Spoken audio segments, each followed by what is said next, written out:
We all know about World War I, the conflict that completely redrew the map of the world.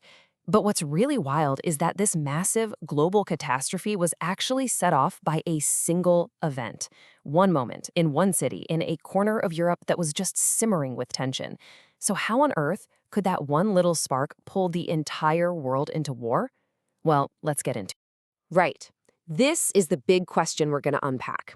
See, it wasn't just about the event itself. It was about where it happened. It was the perfect spark landing in the perfect storm, in a place that had a very, very fitting and honestly pretty ominous nickname. They called it the powder keg of Europe. And listen, this wasn't just some dramatic name they came up with. It was a dead-on description of the situation. I want you to literally picture a barrel packed to the brim with gunpowder, just waiting for a single spark. That was the Balkans, a place just filled with simmering resentments, competing ambitions, and rivalries that went back for ages. Okay, so to really understand the explosion, we first have to understand what made this keg so incredibly volatile in the first place. Let's take a closer look at this region. Here's the core of the problem. You had this huge variety of different peoples, different cultures, different languages, all squeezed together. But the borders they lived within, they weren't drawn by them. They were drawn by these huge crumbling empires that were, frankly, losing their grip on power fast. And this is just a quick look at some of the groups in the region: Serbs, Croats, Bosnians, and so many others. Each one had its own distinct identity, and more importantly, a growing, burning desire for its own independence. This amazing cultural richness, when it's being suppressed by foreign powers, well, it becomes a powerful source of friction. All right, now let's talk about the big players who were desperately trying to keep a lid on this powder keg. This brings us to the two major empires that were really struggling for control. So on one side, you've got the Austro-Hungarian Empire, and on the other, the Ottoman Empire, which was really starting to fade. Now, these weren't nations like we think of them today. They were these enormous, multi-ethnic states held together by a single ruling family. And for years, they'd been dealing with constant challenges from the people they ruled, who were all demanding one thing: independence. And this right here, this gets right to the heart of the conflict. For Austria-Hungary, crushing nationalism was a matter of survival. They knew if one group broke away, the whole empire could just unravel. But for the Slavic peoples, independence wasn't some threat, it was their fundamental right.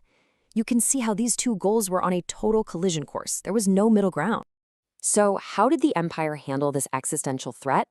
Not with peace talks, that's for sure. They came down hard. They imposed really strict political controls and used secret police to spy on and suppress any nationalist groups they could find. And of course, what did that do? It just made the nationalists even more determined and a whole lot more radical. Now, among all of these different nationalist movements, there was one that really stood out. Its ambition and its power put it on a direct collision course with Austria-Hungary. And that nation was Serbia. Having recently won its own independence, Serbia had this incredibly powerful vision. It wanted to unite all the South Slavic peoples, the Serbs, the Croats, the Bosnians, all the folks living under Austro-Hungarian rule, into one single powerful Slavic nation. They called this idea Greater Serbia. And here's where it gets really complicated. Serbia wasn't acting alone. Nope. It had a massive, powerful ally in Russia. Russia saw itself as the big brother, the protector of all Slavic peoples. For Austria-Hungary, this was an absolute nightmare. You've got a rebellious nationalist movement right on your border, and it's being backed by one of the biggest military superpowers on the planet. This whole idea of Russia being the protector, it was absolutely crucial. It made Serbia bold. It turned what could have been a regional dispute into a major international standoff.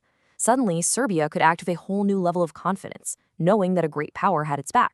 So, the scene is set. The powder keg is packed tight. The fuses are all laid out. All it needed now was a single, tiny spark, and that spark was about to be lit in the city of Sarajevo. Some Serbian nationalists, totally frustrated with the slow pace of politics and furious about Austro-Hungarian oppression, decided they were done talking. They came to believe that the only way to achieve their dream of a greater Serbia was through violence and terrorism. And the most infamous of these radical groups was a secret society called the Black Hand. Their methods were brutal, their goal was singular, and their most famous target was about to be the heir to the entire Austro-Hungarian throne.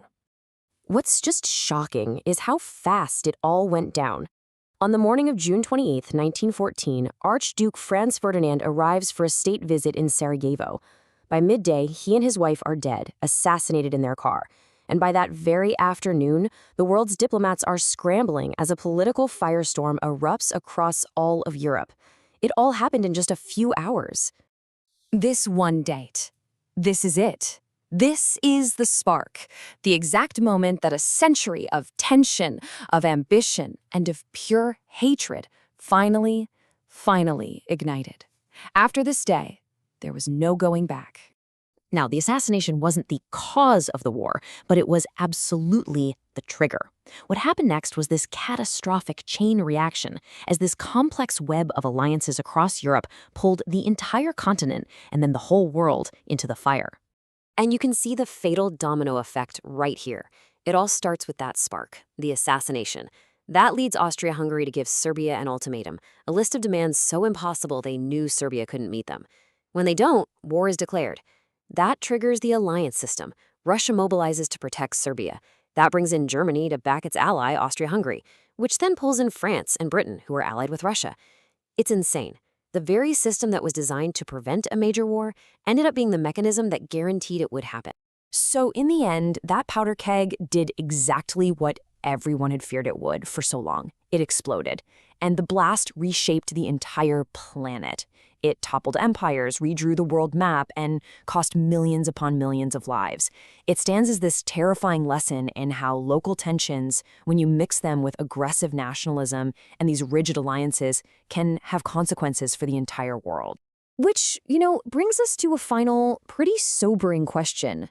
When you look at the world around us right now, with its own regional conflicts, its own national ambitions, and its own complex alliances, where are the powder kegs of the 21st century? And what's it going to take to stop another spark from lighting another fuse?